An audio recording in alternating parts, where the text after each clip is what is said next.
প্রিয় দর্শক, আজকে আপনাদেরকে ফার্মির ডিম পাড়ার একটা মুহূর্ত দেখাই যে সে ডিম পাড়ার আগে কেমন করে। দেখতে পাচ্ছেন স্ক্রিনে এই যে একটা মুরগি, যে সে বারবার চাইতেছে ডিমগুলোর কাছে যাওয়ার জন্য, যে কোনো একটা নির্জন অবস্থানে। অর্থাৎ আমরা সবাই জানি যে মিশরীয় ফার্মি মুরগি অন্ধকারাচ্ছন্ন জায়গায় কিন্তু ডিম পাড়তে ভালোবাসে। দেখেন অলরেডি কিন্তু সে গিয়ে বসে পড়েছে। আসলে একজন খামারির সফলতাটাই হচ্ছে এখানে, তার খামারের যে মুরগিগুলো রয়েছে সেগুলো থেকে কাঙ্ক্ষিত সেই ফলাফলটা সে পাচ্ছে। আর তার খামারের মুরগিগুলো আলহামদুলিল্লাহ বেশ সুস্থ হয়েছে। আপনারা অনেকেই ভিডিওতে কমেন্ট করেন যে ভাই শুধু নাম্বার দেওয়ার জন্য, নাম্বার দেওয়ার জন্য।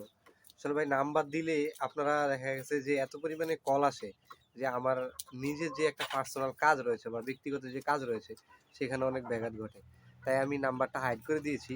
আপনারা চাইলে আমার যে নাম্বারটা পেজে দেওয়া আছে ওটাতে আমার ইমো এবং হোয়াটসঅ্যাপ আছে, আপনারা সেখানে যোগাযোগ করতে পারেন আমার সাথে।